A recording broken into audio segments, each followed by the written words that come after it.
where there's no ice. Yeah. I'd like to call this meeting to order.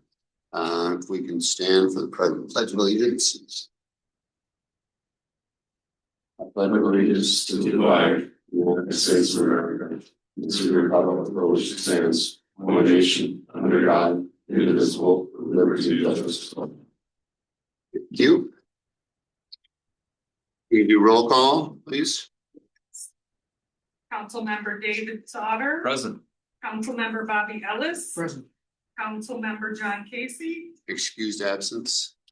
Councilmember Scott Hall. Present. Supervisor Don Cobb. Present. Just to double check that this has been advertised appropriately. It has. Very good. So we will dig into the agenda for next Monday's meeting. First, circulation of written communication and correspondence. I believe that we have one from social engagement report. Anybody have any comments on that? And this is the first time we've done this formally. Yeah, So if there's anything that I should be doing. Agenda review, we usually go straight to the resolutions, because that's really what this is about, is going through just discussing the resolutions, any questions, unless there are any questions about any of the reports or anything like that.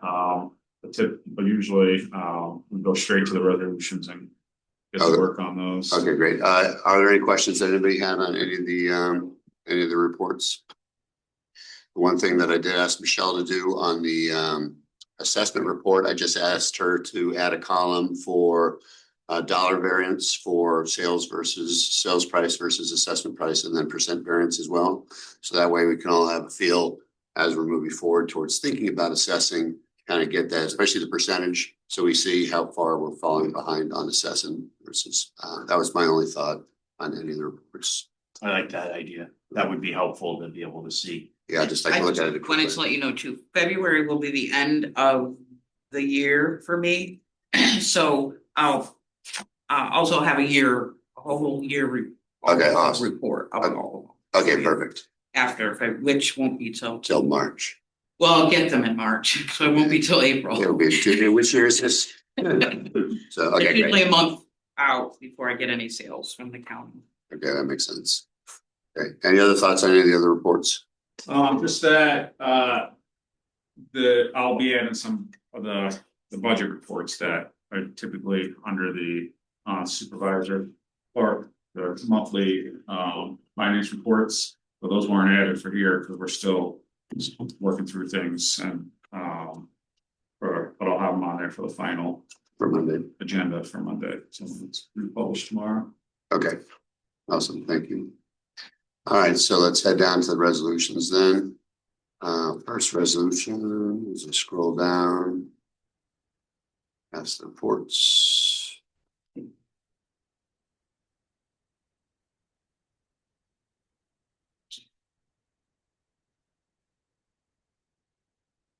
Only one comment actually before we go past the reports.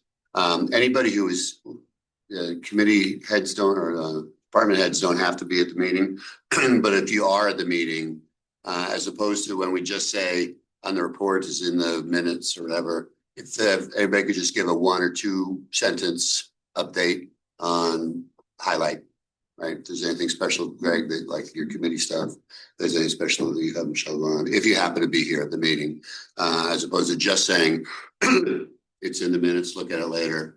Just so if anybody's in the audience, they can get a highlight reel of executive summary of what's going on in your department. All right, so which is our first one?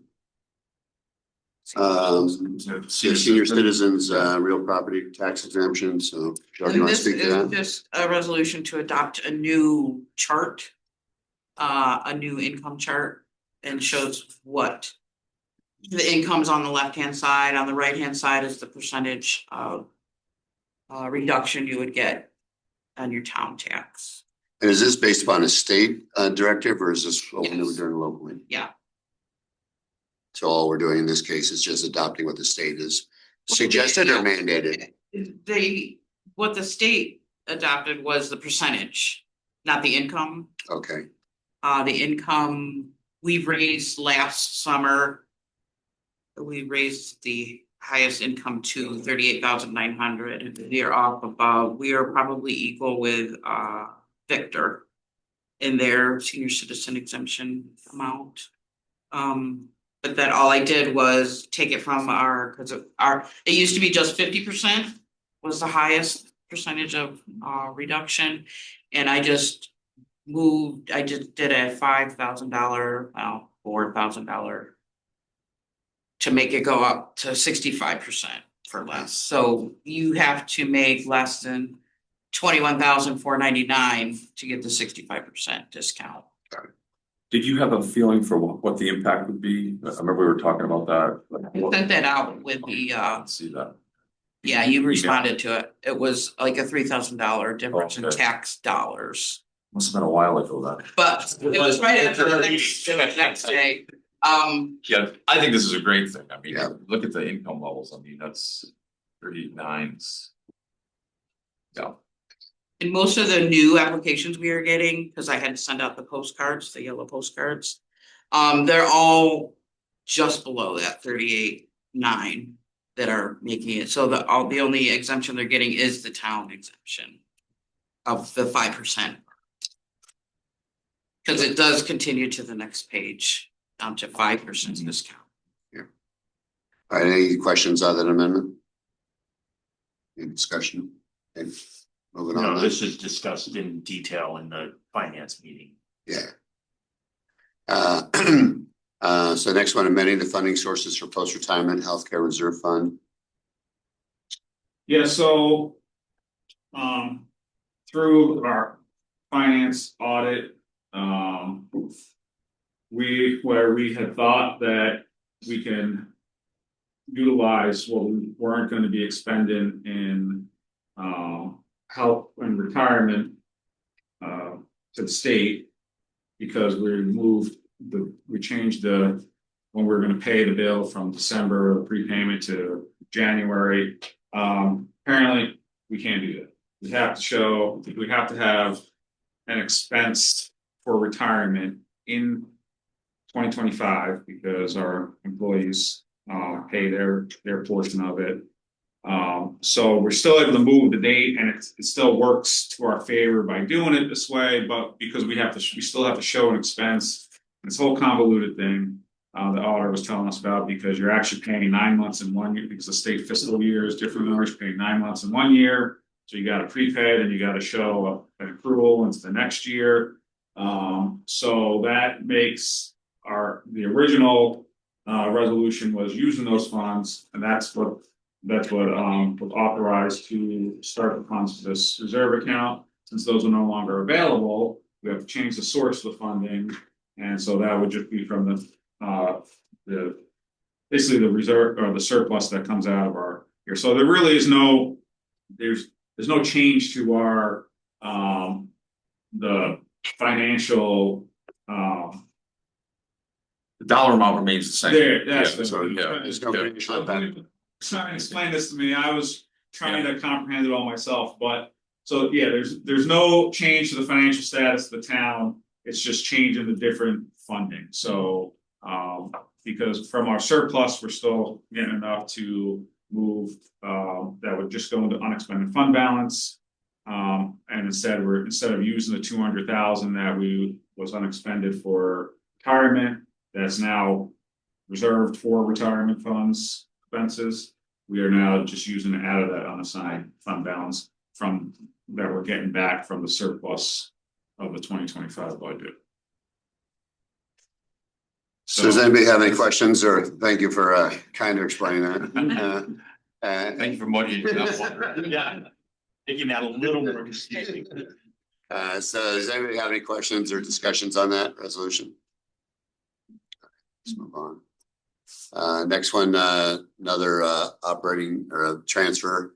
This one operating transfer for the general fund to the highway fund. Yeah, so the highway fund currently in the budget summary is showing in a deficit. However, that's not accurate. That's it's due to some bookkeeping that the auditor that we also found or talked with the auditor where there was just, so this happens throughout the year. Where little amounts that when they go back and forth, because we use the pooled money system. Just doesn't hit the due from areas. And there was a few entries that caused it to be significantly higher. The auditor says, don't worry about moving it because it's all pooled money anyway. But because the highway fund is in a deficit, we do at least want to get it out of the deficit. So it's not it's just changing where that pooled money is showing. So it's showing in the highway or in the general fund surplus. When some of that should have also been over in the highway fund surplus, but because the background movement of that money didn't go through the way it should have, it is showing the highway in the deficit, but they're really not in an actual deficit. What's the artificial deficit the highways in? Should be on there. It's like, I didn't see it. I didn't see it on there either. I didn't put it on there. No, I don't think so, no. But that should have also been over the highway. It was like $19,000. Oh, yeah, it's not- 19 and change. Yeah. Should I put that on there? Slow that.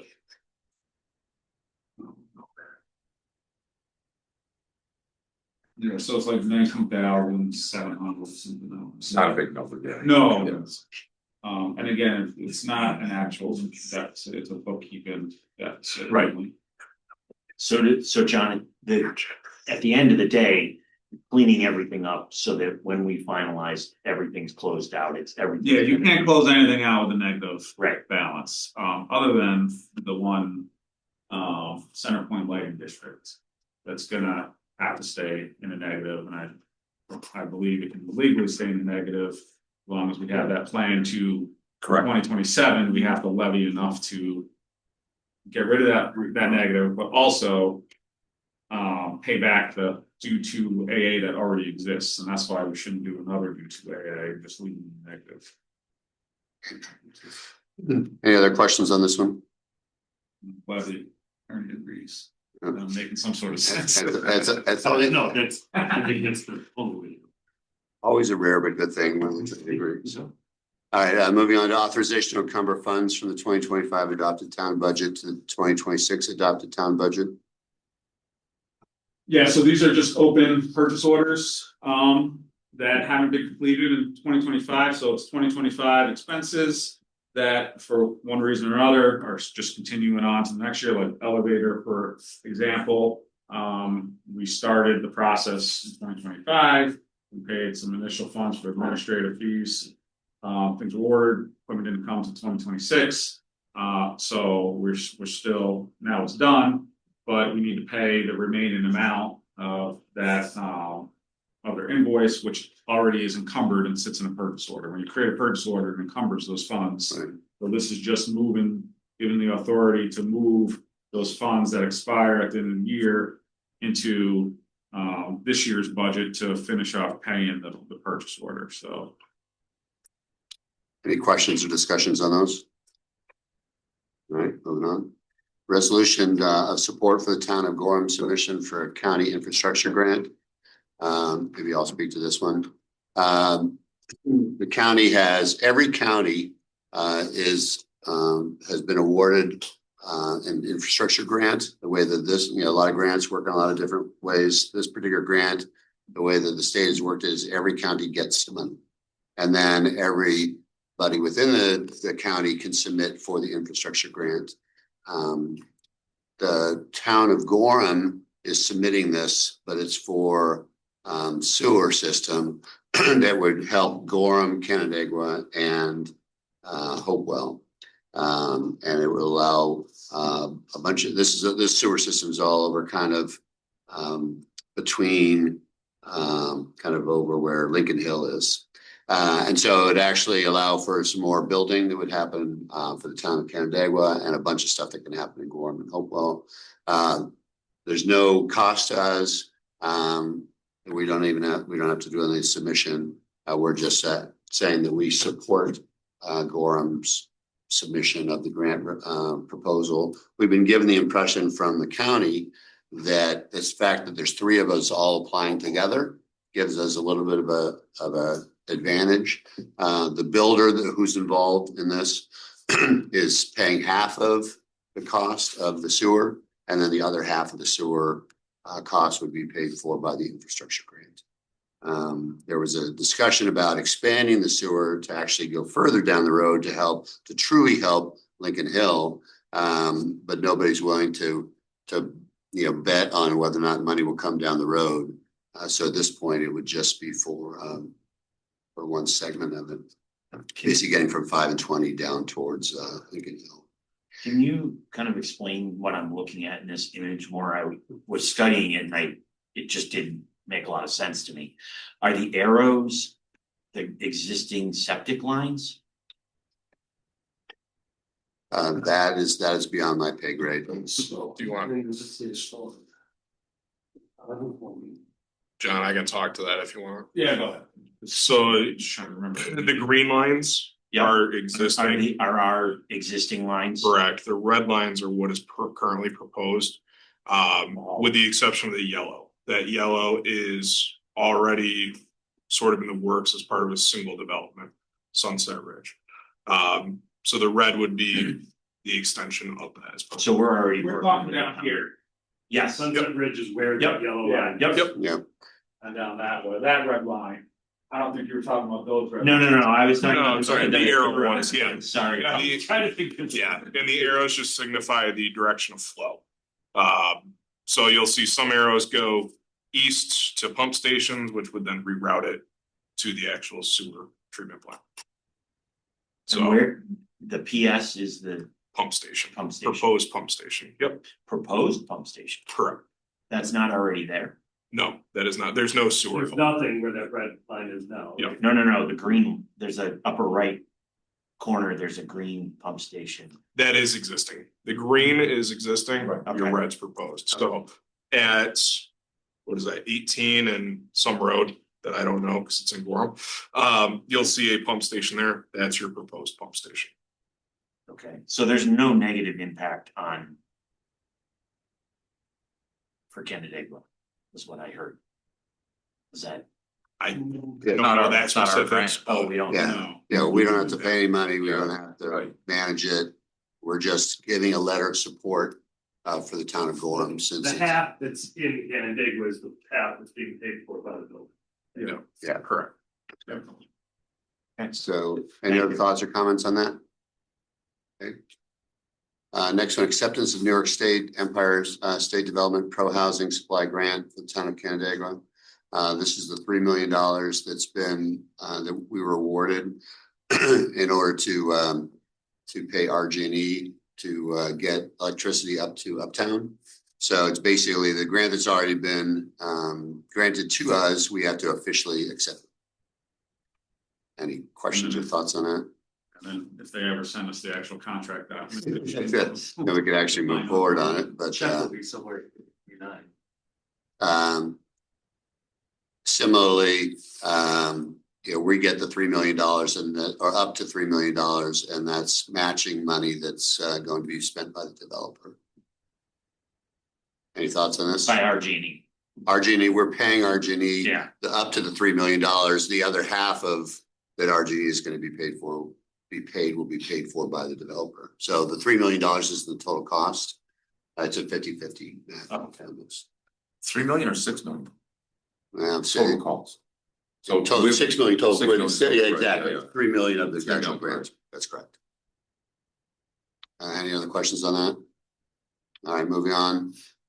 Next one is similar. This is the acceptance of the New York State DEC Water Quality Improvement Project grant for the culvert replacement. So that's $2 million to go towards that culvert replacement. So once again, we've been granted the $2 million. We have to accept it. In this case, go ahead. I was gonna say, this one also is a match reimbursement, so we do have to come up with, the town has to come up with the amounts for reimbursement as well. So When this was applied for, did we look ahead to where that $2 million was coming from, or it's like, let's see if we get the grant and then let's figure out where the money's gonna come from? I'm pretty sure there was a project in mind. I don't know the details of it, but I think typically you have to have some sort of project and costs associated with it to. Yeah, I guess that was my So- question. $2 million, did we already figure out where that was coming from? Gotcha. Before we applied for the $2 million grant? Or right now, or right now, are we in the position where we have to say, okay, now that we have the 2 million, where are we gonna find the other 2 million? I think the intent was, well, we have it, we just have to decide where it's going to come from. So we have it in our fund balance, we have $2 million. It's just gonna determine what part of our funds we wanna take it from, so. So from a process standpoint, does that then go to the finance committee, the day of the finance committee? Yeah. To kind of noodle through that and then make a recommendation to the board? Typically, that's. Yeah, Okay. PPW and finance Right, and, DPW first, then finance, Yeah. right. Okay, so. all right. So, any other questions on this? All right, moving on to the third in the same category. Acceptance New York State DEC Water Quality Improvement Project Grant. This is for purchase of, or giving us the ability to contribute to the purchase of property that is currently not slated for development, but currently zoned for development. And if we're able to buy that piece of property, it would keep that development from happening and thereby dramatically protect the lake from runoff and erosion. I'm just being a little bit vague because I'm not sure that I'm supposed to, in a Right. public setting, mention the property and specifically, but we've been giving this 2.8 million that, like I said, will be put together from other sources of funding in order to buy the property. So Should that not go through, is the 2.8 in jeopardy? we believe that $2.8 million goes away. It's project specific. It is very project specific. That doesn't mean that somebody won't try to be creative on Right. our side to try Right. to figure out how to keep it. Right, But right now, it is project specific. That's correct.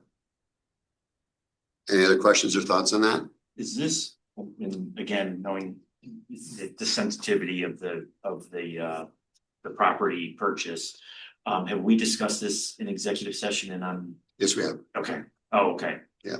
That's the one that we discussed. Okay, Yeah. thank you. I believe we talked about two of them in executive session. This is one of the right, two. yep. This is the one that would be further north. Yeah, that's correct. All right, Thank you for the any other thoughts or questions on that? All right, moving on. Next resolution, accepting proposal from MRB Group for grant administration services for the Pro Housing Supply Funds Program. So, John, you want to speak to that? Yeah, this is just to have MRB do the grant administration for the $3 million pro housing grant. I recommend it, especially since they don't even have the program information out yet. MRB is gonna be doing it for Phelps as well. They talked to them about trying to drop the price with some shared services, but because they're two different projects. And also this is actually an hourly rate, so it's not because they don't know what it's gonna tell you if you don't have the information from the state yet. So it's an up to an amount that's in there. That's not saying we're gonna spend that much, but that's to just run that grant. And typically with those type of grants, it ends up, especially with the new ones, they make a lot of changes.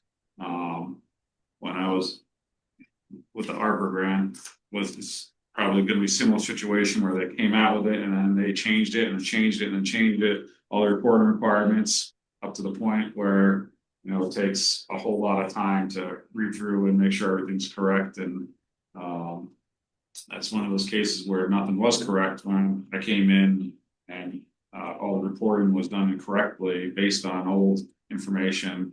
I went through and figured out how to get it all straightened out and save the $1.3 million in the ARPA funds.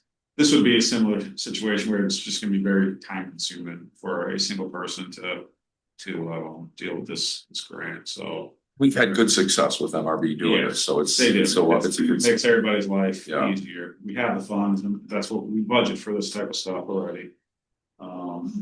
So, but I do just made me remember that you may see on Monday different order of resolutions. Cause I remembered I wanted to rearrange the order before I published, so that this actually is below that grant.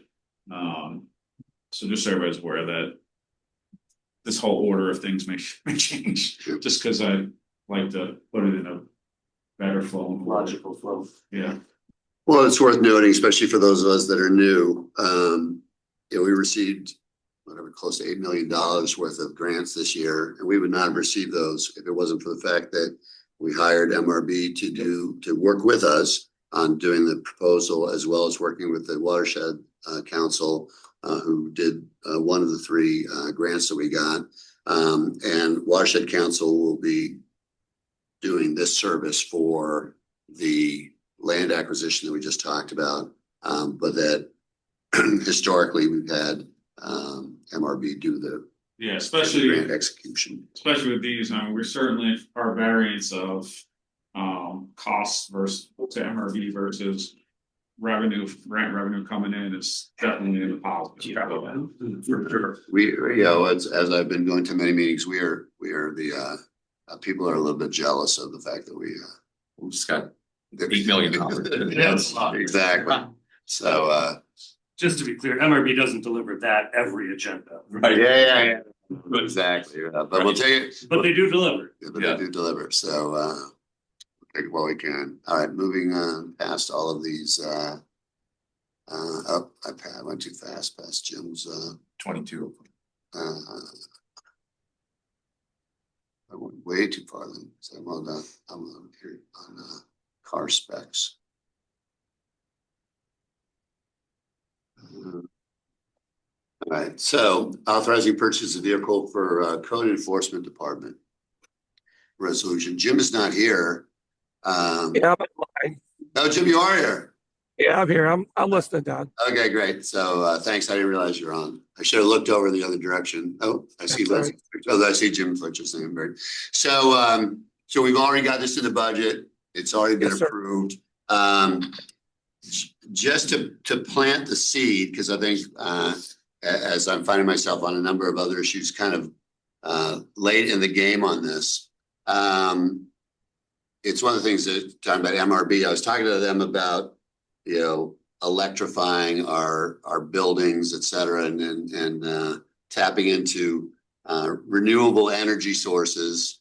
And we talked about the fact that at one point in time, we actually had the opportunity that I guess we passed on to actually put some solar chargers on our property. And I know that, it's funny when I talk to people and people who are against electrifying fleets, they immediately jump to like, semis driving along the thruway or big buses. So I guess my question is for the group and for you, Jim, have we ever thought about on beginning on the smaller stuff, because we know that the governor certainly has talked about trying to encourage us to electrify more things that we currently have. And if we're going to start someplace, it seems like these kind of vehicles would be the place to start, where, they're driving, 200, 250 miles a day or whatever, that, an overnight charge could keep that small vehicle going all day long. So I guess Are you talking small vehicles or trucks? I'm talking about Trucks. These are trucks. Right? Well, they're trucks, Yeah, but I'm not talking, once again, I'm not talking, buses. I'm not Right, talking right. about plow vehicles. This is this, I think Ford's gone out of the electric vehicle pickup truck business.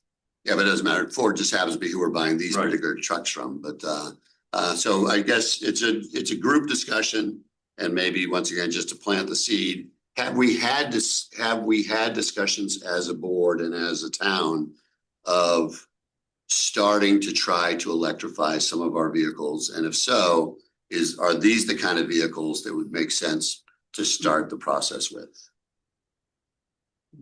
Well, I think no to at the trucks. point, no, I would say, because I think we bring this up to PPW to discuss hiring an electrical engineer to come in and tell us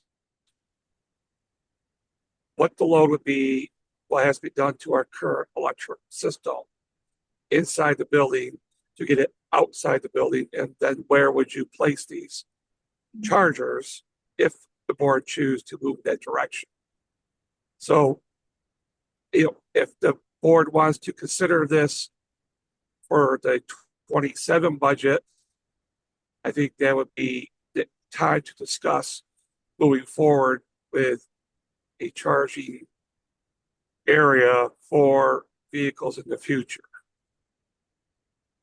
Okay, great. So I guess the answer that I'm getting is, at this point, we've never had that discussion. And if we choose to have that discussion as a board, it would start with BPW for next year. Yeah. I think we have had the discussion, we Okay. kind of landed on the expense of it and, reliability and, I mean, Mike, you can speak. to it, Yeah, right? so we've talked about this for the code vehicles a lot.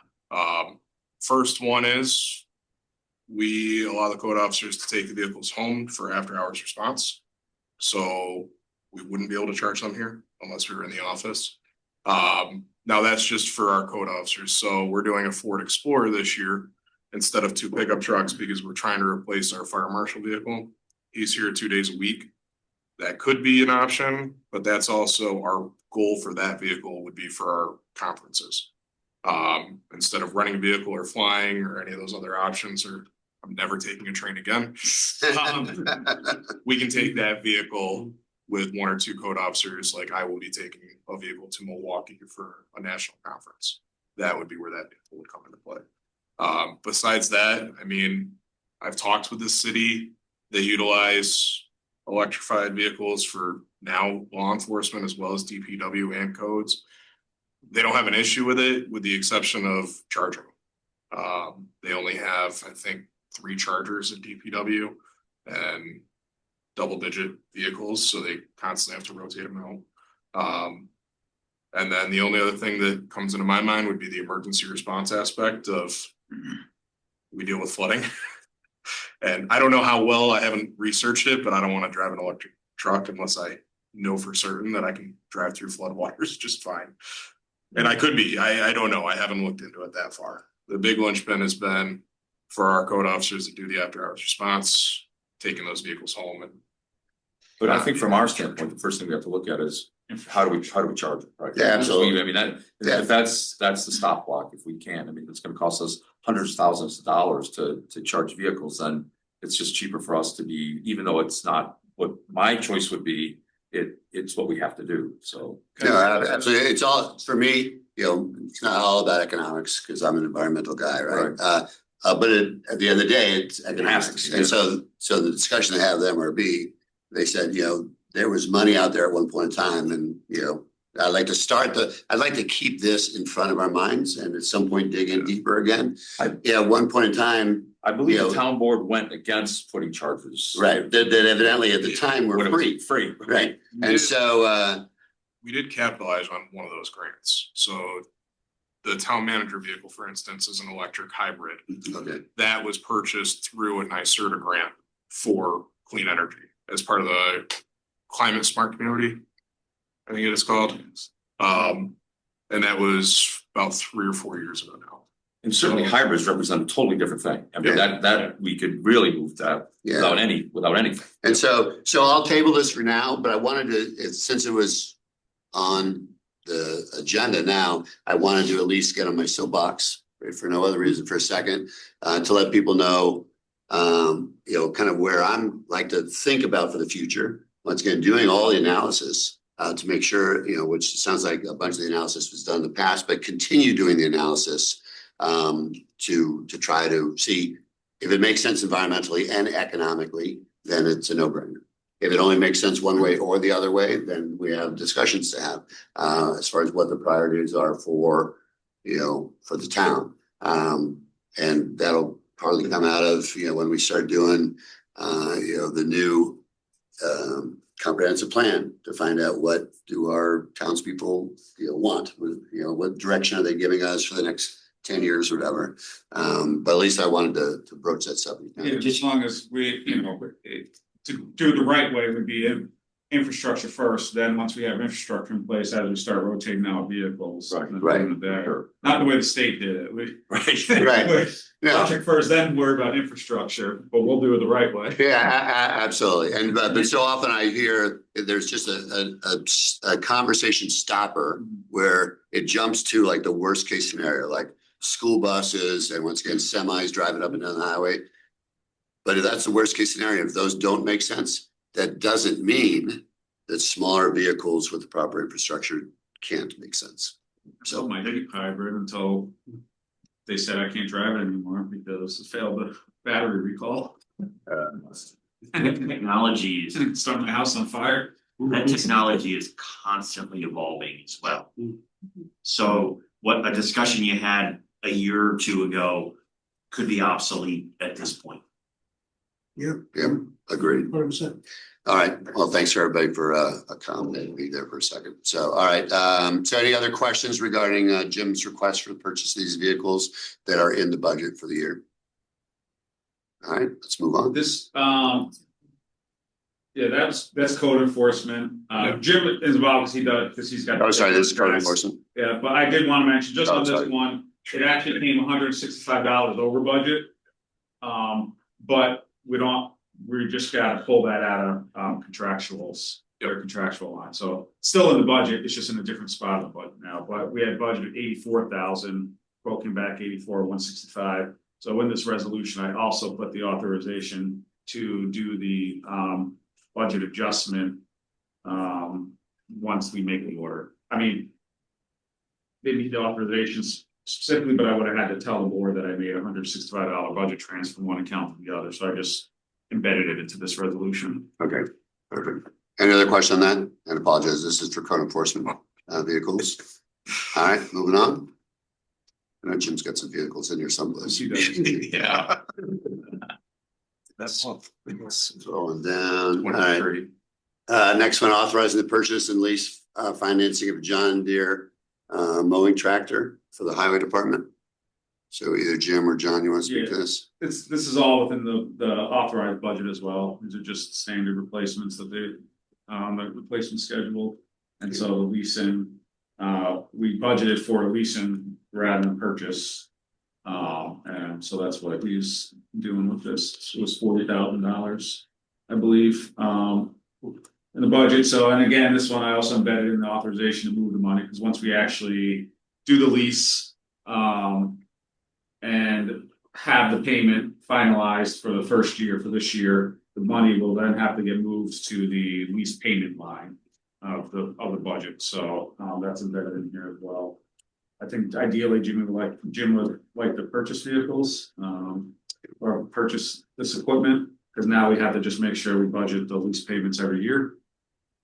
But this is what was decided last year and how to keep the tax. Jim, would there be any thought that you'd hang on to that after 5 years? Yeah, well, with last tractor we hung on to for 10 years. We've had 10 that years? tractor. Yeah, it was a 2016. So we've hung on to it. We usually hang on to it for at least 8 at minimum. It's really That's operating good this news. summer. We're buying it for $1, right? Yeah, it's $1 buyout at the end. I actually got a better interest rate with John Deere by 1% versus real lease. So saved us a little bit of money. So the 5 year so you could see an additional 3 to 5 years based on your past experience. Yes, I guess we can, Scott. Thank you. Any other questions or thoughts on that? All right, next one, authorizing purchase of a new truck for the highway department. Anything special on this one? Assume it's also in the budget, right? Yes, it is. All the equipment is in the budget.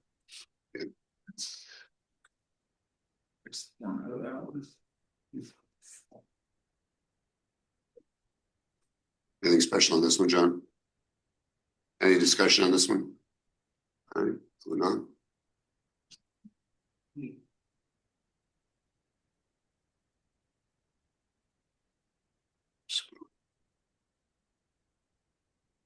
That's just another standard surplus of equipment for Jim. Water truck and. Yes, we're surplus it, that's gonna go to auction and that revenue will go back into either highway or water, depending on which vehicle it is we're talking about. When we set up the budget for 2026, do we take a look in advance at what we might get from this and it's put in there? Yeah. We do, Yep.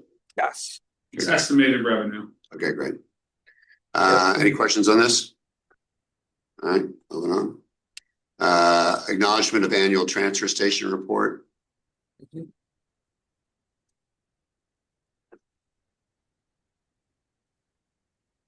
Any thoughts on that you want to share, Jim, or any, It's standard, it's the average. I should say average. It's our typical annual report to the DEC on MSW, C&D, waste diverted for them to know what our transfer station did. Not much has changed over the past 8 years. It's usually about the same amount every year. We have electronics one that we'll have for next month because they got us information late. So we'll do that in March. But there's nothing exciting about the report. well, and it's interesting, the one comment that I'll add on, the fact that you said it hasn't changed really over the last 8 years. You know, one of the things that we need to be thinking about, you know, as we start having our transfer station discussions, or continue having our transfer station discussions and continue having our, what are we going to be doing with the landfill 3 years from now discussions is from an education standpoint.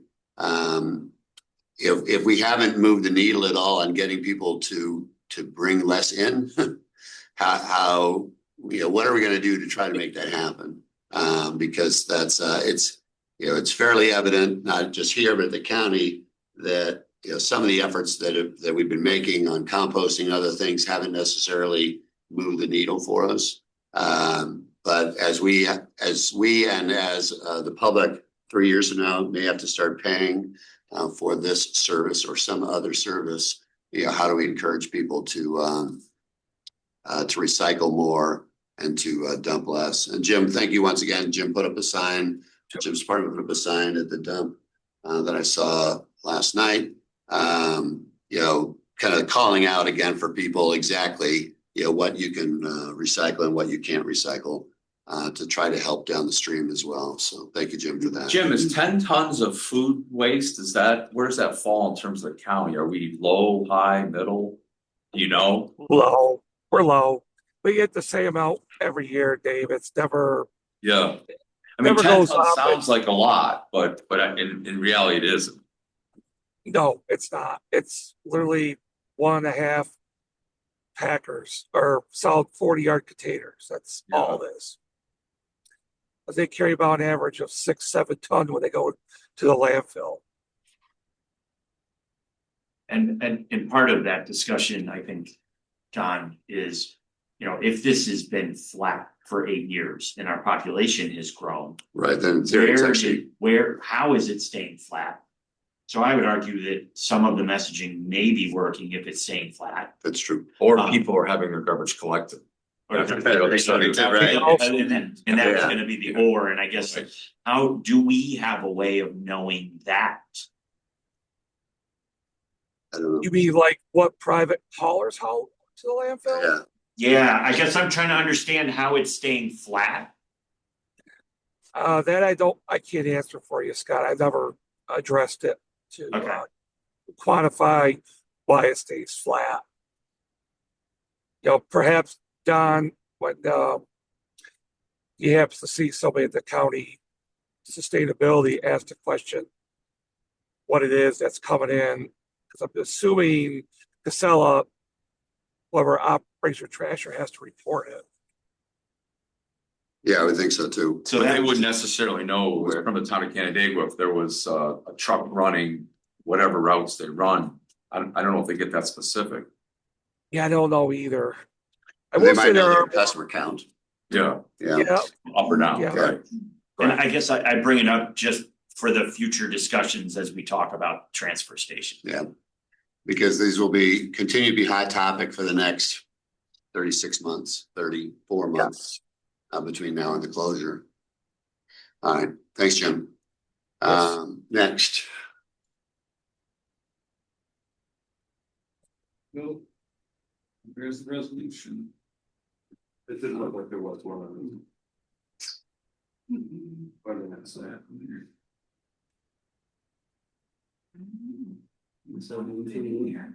Well, these are just resolutions for, they will be resolutions. Yeah. It's just a standard, They were there, I know they were there, I don't know how come they didn't for the translate. surety payments that my office took in. So that's what these meetings also help for us. Yeah. There's all my errors. Good stuff. Blame it on the train. So anything special on those, Crystal, for us to know about, or? Pretty traumatic, I'm like. Ask Jim. We released the money back. Yeah. And at the time it's reviewed by the town board, who's the legal authority to release it. It's been reviewed by several layers of staff. Yeah. And applicants, engineers and staff. So any questions on the surety payments? These were both mine, so I'm wondering if I did something wrong.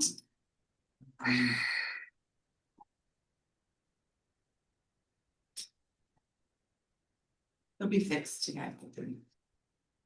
You got time. Whale Bush is a resolution that Crystal prepared. I saw it. It'll be uploaded. This is a retroactive installation of water mains that the developer, the homeowners association is dedicating, gifting to the town for the town's ownership and maintenance. It's been a long time coming. Jim and MRB Group are very satisfied with the work. Jim's happy to take it and comfortable that it's been inspected and in good shape for the town to take it over. Okay, great. Any questions on that? All right, moving on.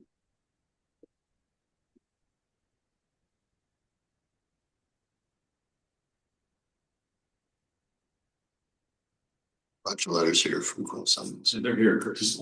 They just, for some reason, they didn't generate 29. actual.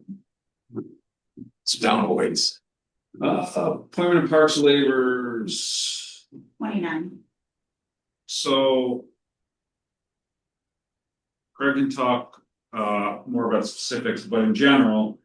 This resolution is actually gonna change because it doesn't necessarily say what we're doing. And like when I was looking at it during our trip, I was questioning, but I wanted to wait till I got back to talk with Greg to make sure we worded it correctly. I knew I was gonna publish it anyway to get it on there and then change it for the final agenda and just let you guys know. So these two employees, we already have these two employees, so we're not appointing them to these positions as new employees. We're changing the way we have the positions, and it's all falls within the funding that already exists. We currently have we have budgeted for 3 part-time seasonal laborers, 3 full-time seasonal laborers, 1 part-time or 1 full-time laborer. And we're looking to get 2 full-time laborers by moving some of our part-time or our 1 seasonal, because we have 1 guy that's still in the seasonal position. We want him as the part-time permanent position, and then moving another person up in as a second full-time laborer.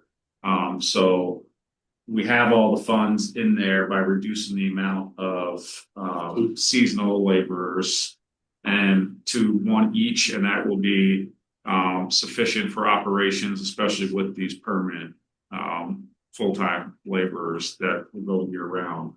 And then we also have enough in there by making these moves to take the 12,000 needed to then put it into our insurance budget. So it also what we have budgeted for all the positions is also sufficient enough to cover the insurance of the full-time position. So what we have to do essentially, this resolution is gonna change to better reflect that and also fund a position that we already have.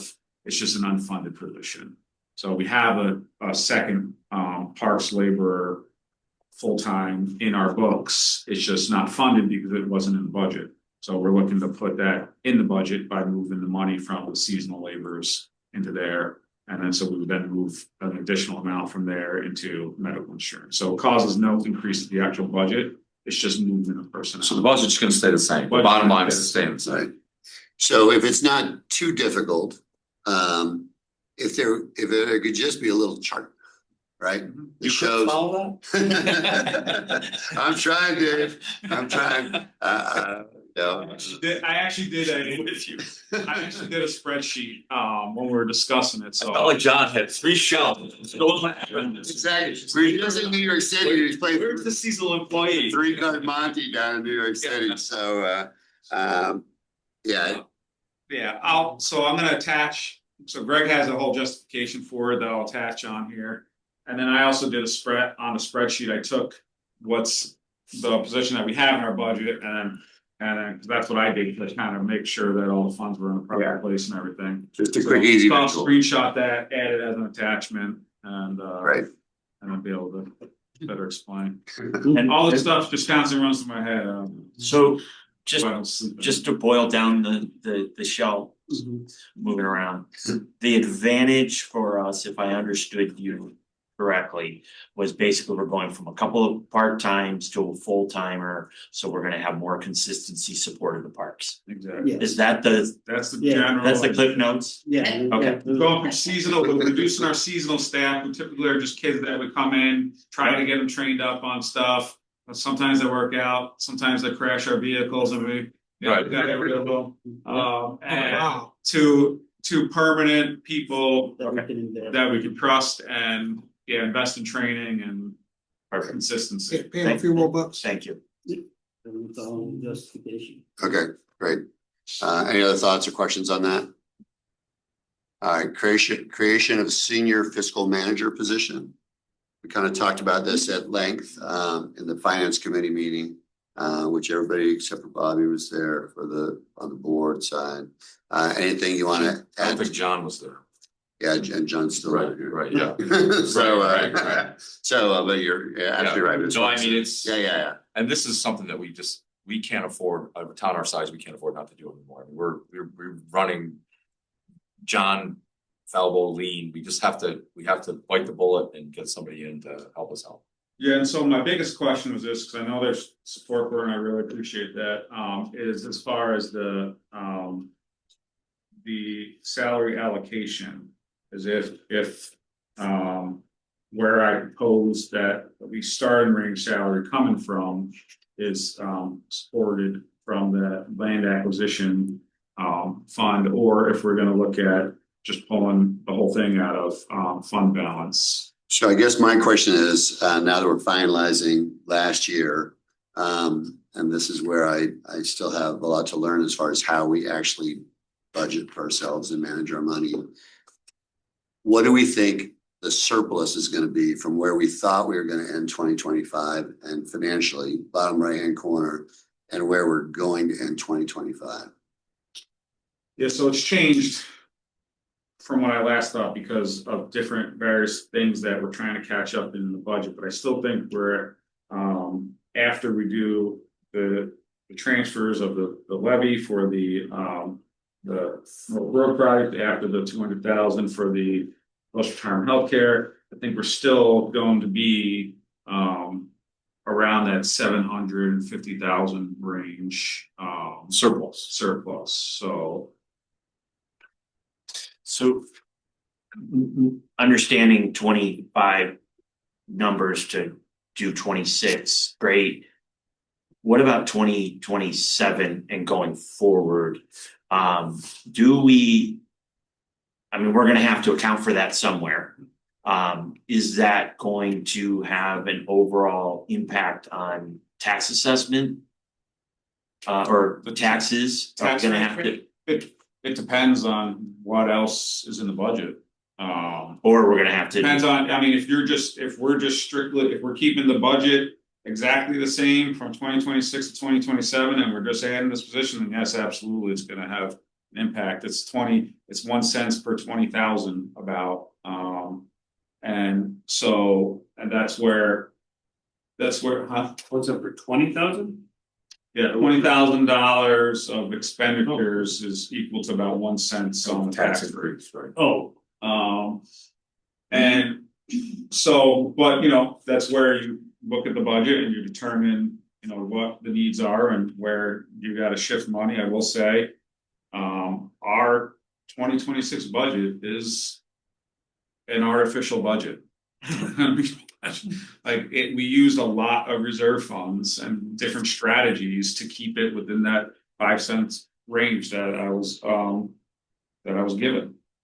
So this would be, it depends on what else we do with the budget. On whether this, so like if you wanna keep 100,000, if you wanna use the 104,000 land acquisition now, then there are certainly very minimal, if any, impact to this year's budget because of the pay period that we're in.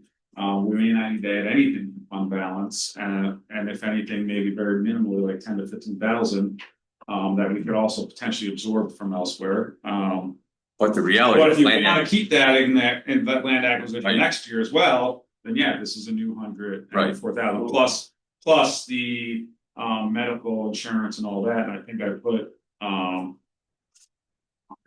didn't put my attachment there.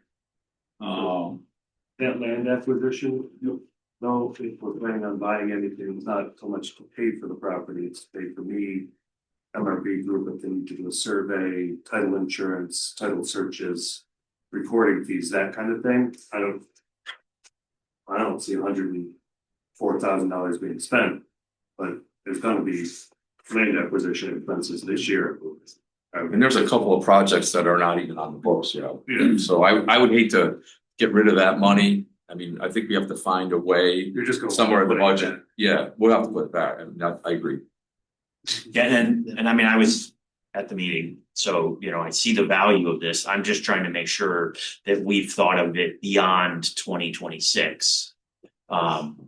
So that we can, you know, we can make the justification for this. Well, I don't think we can operate as a town the way we currently are, so, I mean, we either spend the money, which I'm not for, but what are the choices? Well, and I suspect, once again, time will prove whether I'm right or not, whether we're right or not on this decision, that having somebody minding the books at that level will probably, in a budget our size, the person will probably pay for themselves.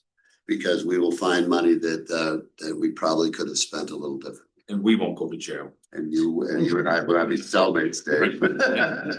Trying to decide who It's gets got to- very self-centered on So you this. get to use, well, I was gonna say, who gets to use the toilet without a toilet seat Yes. under which turns. All right, so anyway, so Yeah, so the rest of, for this position, you know, we're talking a total annualized cost of about $147,440 for this position and also the next resolution, which is associated with finance clerk 1 reclassification. And that's at the low end starting salary that I'm proposing at 104,000, and then at the high end salary proposal based on if we're able to find somebody, it's 159,240 around. You know, we're rough estimate, but pretty close. Because that includes salary, medical insurance, Social Security, Medicare, tax, and then that additional finance clerk 1 increase. so any other questions on this? Any other thoughts on this?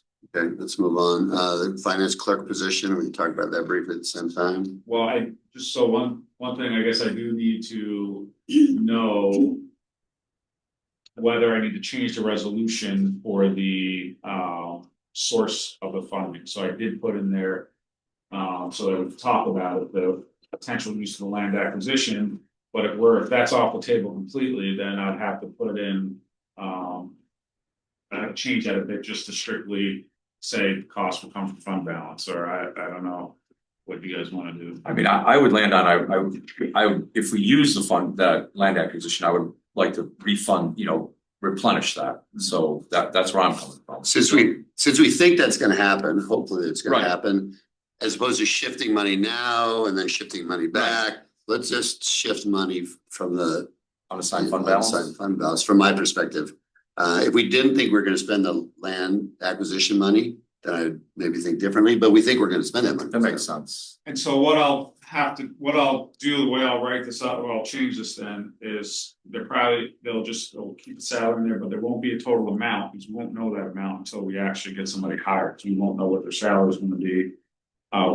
Until we know their experience, we won't know at what pay period it's gonna be in the year for when we actually can bring them in. So I'll write it up in such a way that, the position, this is really just the authorization for the position. So now that I think about it, I could probably make it pretty simple for just the authorization with that salary range. And then when we do the actual appointment, do the fund balance transfer. Or write a pre-authorization for the fund balance transfer in this, so that we actually don't have to wait for a whole nother board meeting. What's the best case scenario for hiring someone? Time-wise. Oh, Lindsay dropped off. Because when I'm like pay period, it's actually like, that's not happening, so. So in reality, right now, we're still waiting for the county to approve the position. It sounds like they may be close because they got to our finance for one position. And then they said they're working next on the senior fiscal manager position. Then we have to canvass the list, and the list consists of 3 people. These are all county employees. We have to wait at least 10 days once that list is canvassed for them to respond to the letter. Same time, I'd like to, once we canvass the list, at the same time, I'd like to put out a lateral transfer request so that we can shorten that 10 days if somebody was already in the senior fiscal manager position role wants to transfer over to us, because the list is a promotional list, so it'd be fiscal managers looking to get promoted to senior fiscal manager. If, I'm gonna be honest, the county has more levels than us that start where their pay starts to go up and up. So whereas we're gonna be like that's the highest we're gonna go. Right. Unless they want to train for my position, but so I think it's going to be a tough task to get somebody here, but that's where the salary comes in, where we're starting at slightly higher than what the county would start at. I think their step 1 is like 101. And then it goes, and then the 115 is about their step 3 or 4 range. So somebody who goes into the county as senior fiscal manager starts at step 1, and then they move up a step every year. So, if we can get somebody off the promotional list, might be more beneficial to them. It's a shell game. I was looking for June, July, or August. I'm looking for ASAP. Right, but that's what I'm asking you. So Lindsay will tell you probably at least 3 months. Okay. And we're trying to at least shorten that a little bit by the fact that we're kind of running down 2 parallel paths at the same time here. Getting approval from the finance committee, getting approval today and on Monday, so that when these things get approved at the county, we can be jumping right away, so we don't lose a month. Yeah. And Dave, I think maybe on a side note for us in the finance meeting, are there goals that we could set up once the position is filled? For Right. what we need in year 1, year 2, for the compliance. And to be honest with you, this person coming in will probably tell us. Exactly. Look at our Yeah. books and say, this is what you need to do. Yeah, this is what you guys should be doing. Right? Yeah. But I guess I would like to, at least have sure. something. Yep. So I that agree. we're That's not. the things that I typically take care of and I do, so. Okay. Yeah. And you'll review those with the committee. Thank you. All right, any other questions as related to either of those two positions? I think the takeaway from the second, the clerk one, for me, the major takeaway is. Whereas this action represents a reallocation of existing, it does not increase staff FTEs beyond the numbers already authorized. Correct. So, And I worded that way because you're authorizing one additional. So that's why that resolution is first. Yeah. So it's not increasing beyond what is authorized after that first resolution is approved.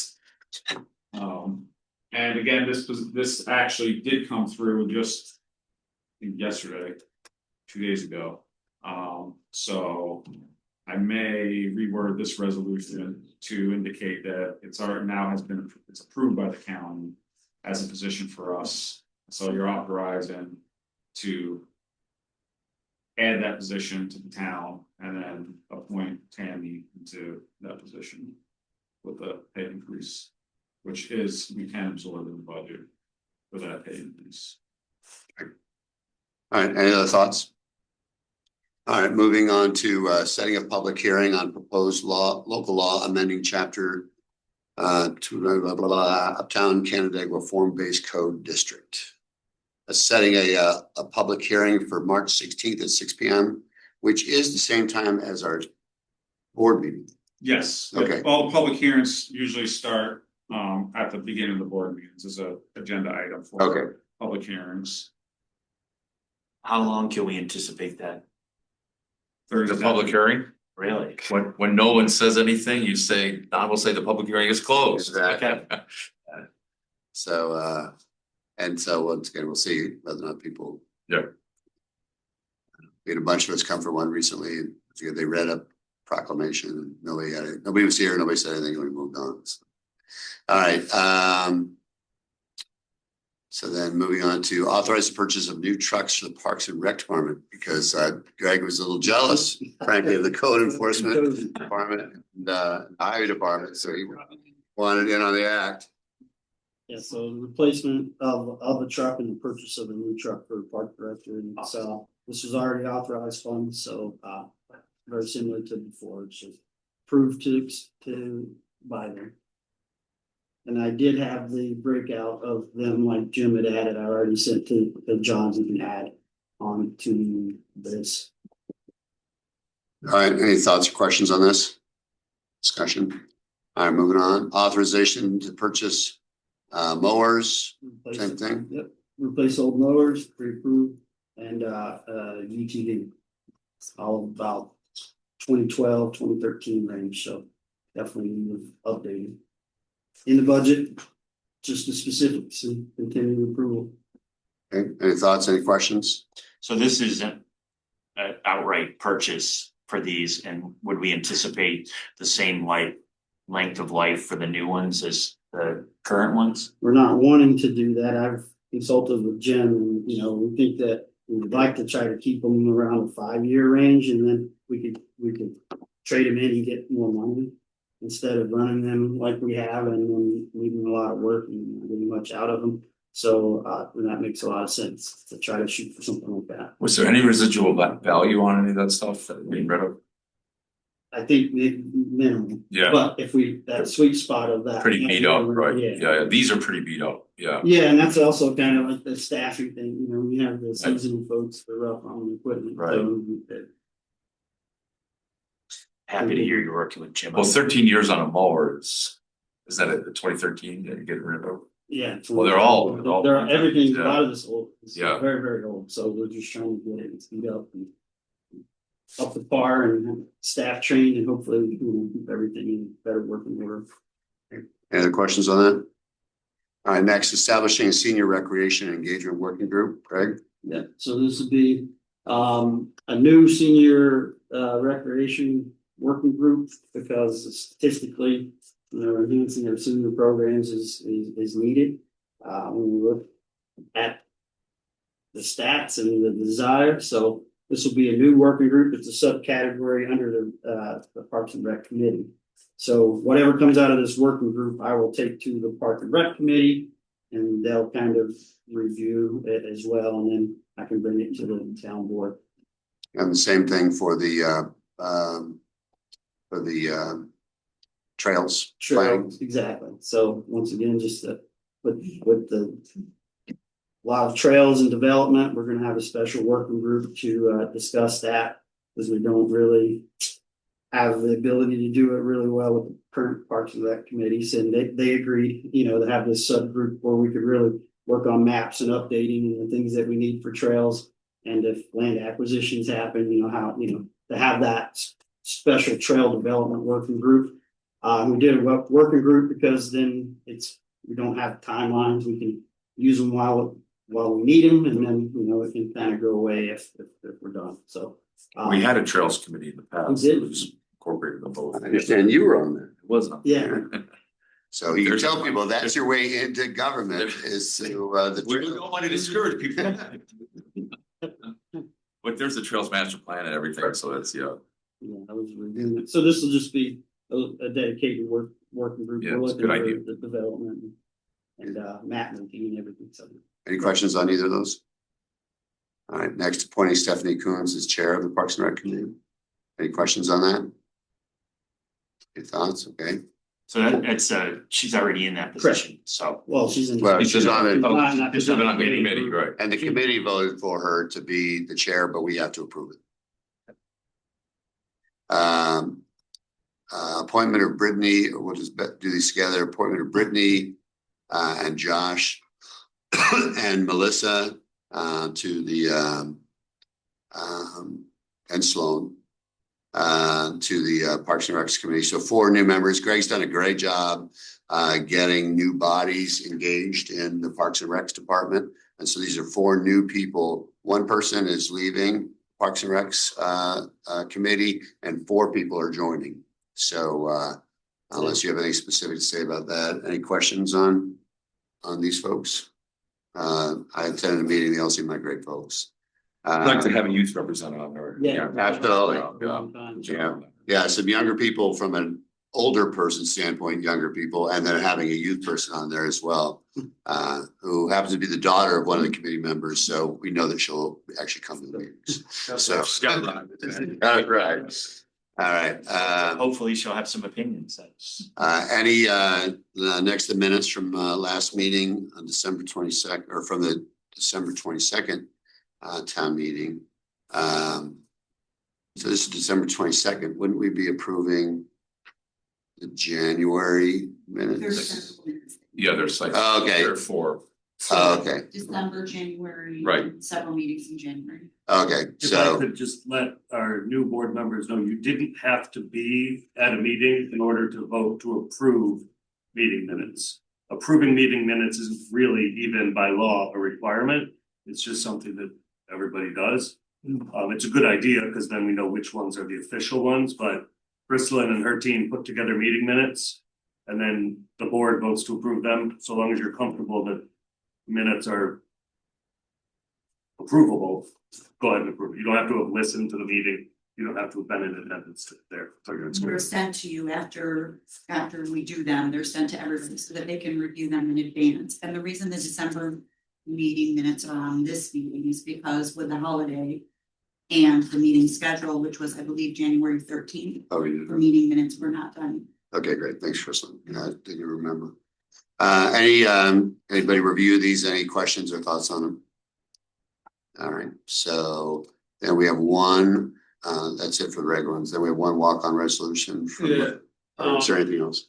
Just so you know, the town board, the bill abstracts are also gonna be changing from now, what's on now to the final agenda, because we had some more 2025 invoices trickle in.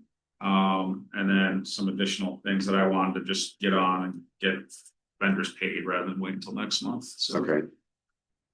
I agree. Walk-on resolution from Mike. I'm gonna direct that to Chris to introduce. It's gonna get pulled up here shortly too, so yeah. So this is Mike, you saw Mike's report and proposed resolution I sent out. Mike was called to a structure found it to be dangerously uninhabitable, so he placarded it. This picture, big red X on each side of the building. Nobody can live there. That happened, Mike's done that several times in the last year. It happens, it really doesn't usually rise to the attention of this board unless Mike thinks it's an unsafe building that poses a threat to the public or to the occupants and that it should be torn. There should be consideration of whether it should be torn down. That's when we go to Town Code Chapter 88, just dangerous and unsafe buildings. You have to say, if he delivers a report that recommends that you consider that, if you find that it should be considered, you set a public hearing, and that's what the resolution is. You have 10 days, or you have to set the public hearing 10 days in advance. So we wanted to get it on for you. Honestly, this happened last night, so this was a good timing. Mike, I don't know if it's an urgent need, if we need to have an emergency hearing, or if it could be decided on. I would. Monday to set the public hearing for the March town board meeting. I believe that in the best interest of providing legal service, I would recommend that we vote on Monday to set the public hearing for March. Oh, okay. Just legal service is tough. Thankfully, the property owners are Service of process. service. Thank you. Property owners are communicating, but we also have to provide service to every resident, which will be difficult in this case. So Passed, no, just the owner. I promise. I pulled that right from 88. Hmm? That's right from me. It's from EE, 88. it's just the owner. Okay. But if it's not urgent, you can just do Yep. it, it's a matter of. Okay, so we're not voting on it today then. Only we're. No, unless there's any questions on the report itself, I just want to make it known that, like I said in the email, that report will have a third addendum to it. Subsequently adding all of our violations that were observed by myself. That's gonna take some time. So once that addendum is completed, that will be sent out to the town board as a whole. So all the residents, if I read it correctly, last night or this morning, that all the residents are out, there's still some animals there, is that correct? That is correct. And so is that our responsibility to then, to get those animals out of there, or how's that? I know that Humane Society is taking care of the cruelty ones. But the ones that haven't been cruelly treated, how they just live there by themselves until March? I just don't know whether I don't know where the responsibility is, whether we have any, We don't have any responsibility. certainly we have a moral responsibility. There's moral responsibility, and Mike stayed there late into last night to assure that animals and everything and people were done, accounted for and taken care of. As did, I'm assuming this Mike, but county staff, there's county staff to provide, to ensure housing. Correct, yes. Housing has been insured for 2 occupants by Ontario County DSS and New York State Office of Child Protective Services. Another resident has secured housing via Ontario County Sheriff's Office, coordinating with other case managers with Ontario County DSS. 3 animals were removed and subsequent custody was taken by Ontario County Humane Society. Ontario County Humane Society was not proactively willing to take the additional 2 dogs. My goal is to be in contact with them as well as the resident who is responsible for those dogs. It was confirmed that there are no licensed animals for that property.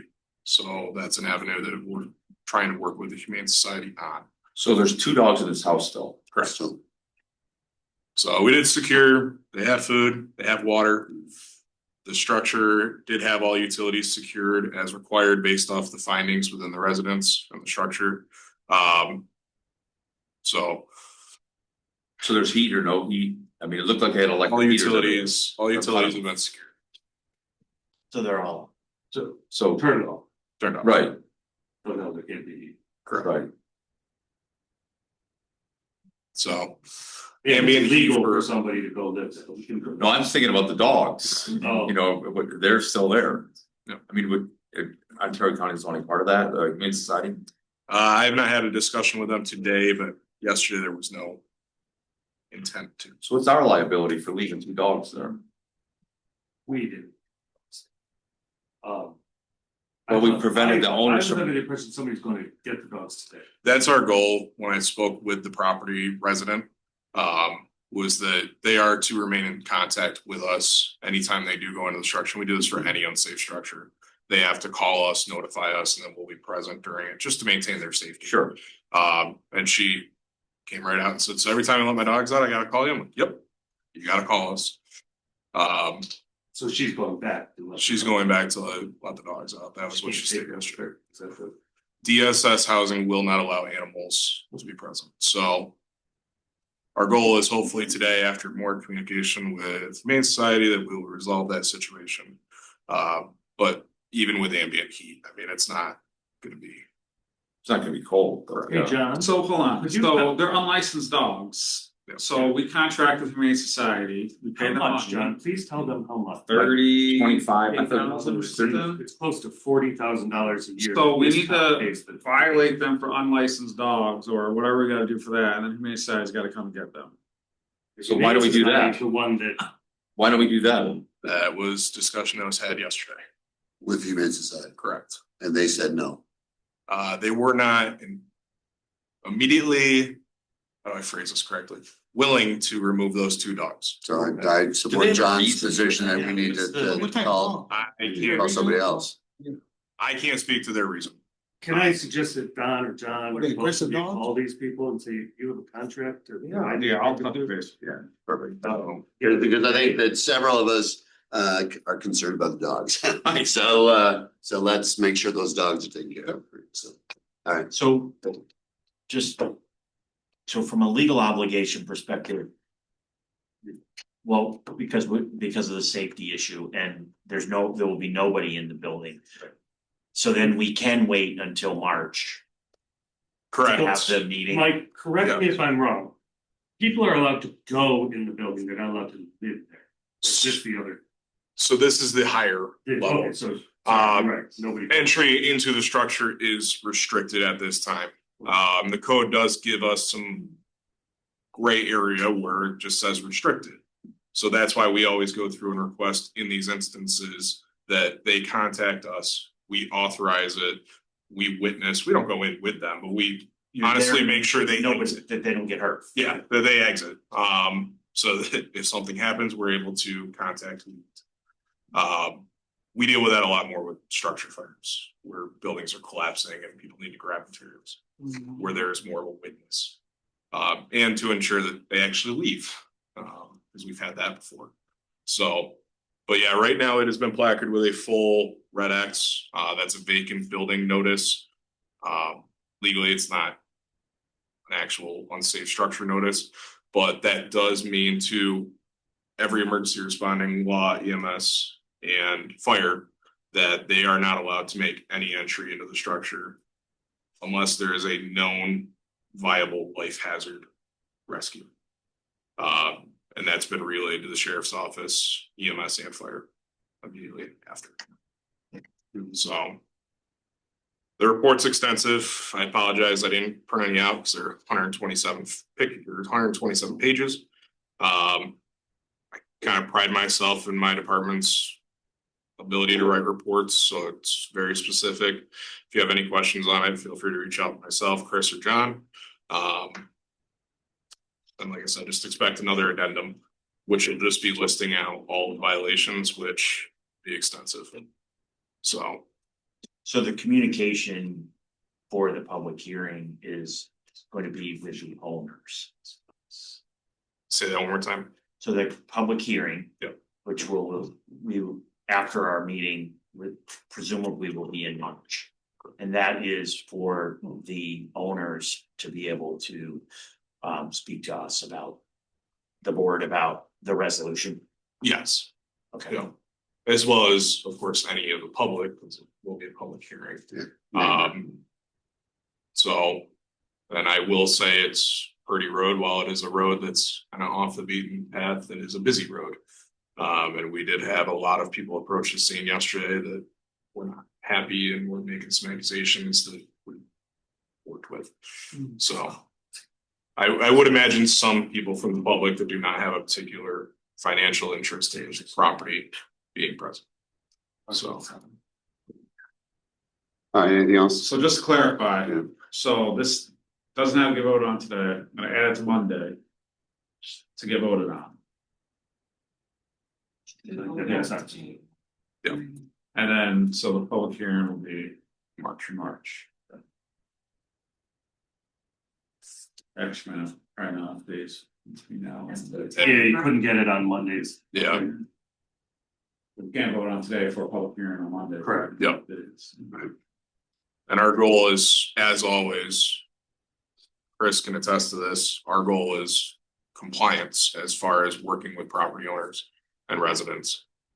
We never want to get it to this point, but. This is the pathway that we have by code.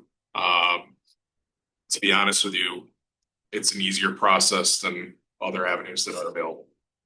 So, Did you get involved via a complaint? I was requested this team by Ontario County Sheriff's Office. Which is usually how this type of thing happens for Mike. It's not out there. Yeah, this is. No, I know, Hearing right, it. right, right. No, I was thinking about. I that mean, before. for the betterment of the knowledge of the board, this is the 12th complaint that we've received like this in the last 2 weeks. Not for this problem. No, I General. had 9 last week. Within Hoarding 2 days. situations, such, right? Unsafe, uninhabitable structures. A lot. So we've been busy. 9 within 2 days. We dealt with. So And it's the sheriff's office, or you're getting them from the general public as well. no, we haven't received really any from the general public. We still receive complaints. I mean, just in the last 2 weeks, we're upwards of probably 20 complaints total, including these. But that 12 is after hours call out requests by the sheriff's office. And that could be from fire, PD, or EMS. Have they changed something internally where they're more focused on this? So, Just ask that. yep, Chris and I discussed that this morning. To be honest with you, there is a group of code officials within the county that we have been pushing sternly with Ontario County to get us more involved in these because there's been backlash and resulting issues. Mainly it started with structure fire responses. By law, we're required to go to every structure fire, code officials. And county did a survey and we were only being requested to about 32% of all structure fires. So thankfully now working with the EMO office, myself and Dan really been spearheading it. We've gotten that number up to 100% because it's now required to request codes on all working structure fires. The law enforcement side really stems from, we had one incident, kind of a similar situation where we were not requested. We were notified a few days after, and unfortunately, as you guys know, we do not have access rights to a property. It's still criminal trespassing if we step foot on a property besides the main path to the main entrance and then to knock. So as a result of that, we've been seeing more of these. All right, we're here, we have access, let's call codes, get them in here, get this resolved. Stemming from that. Okay. So, and that was a local issue. Are most of these with renters or are they a mix? It's honestly more property owner. The renters, I will say, this is a rare one. Most times, if you're paying to live somewhere, you want that place to be nice. People know, As does the property owner, your landlord. It's not gonna let you. people know that they can call codes and we fix issues. That's where a lot of the complaints come from. We're dealing with 4 non-heat complaints right now from a single apartment complex. Because they know that we fix issues. And my department prides itself on resolving these issues swiftly as best to the ability that we can. So. Great. Anything else on this, John? They were missing on the review. Well, put it on the final agenda for Monday with those dates for March. Okay. In which case I call for this meeting to be adjourned. Non-motion. Second. So Nobody wants to leave? All in favor, aye? Aye. Aye. I don't want to see the next meeting. Yeah, and then those who You're can out. would like to stick around for you can go. We have a discussion about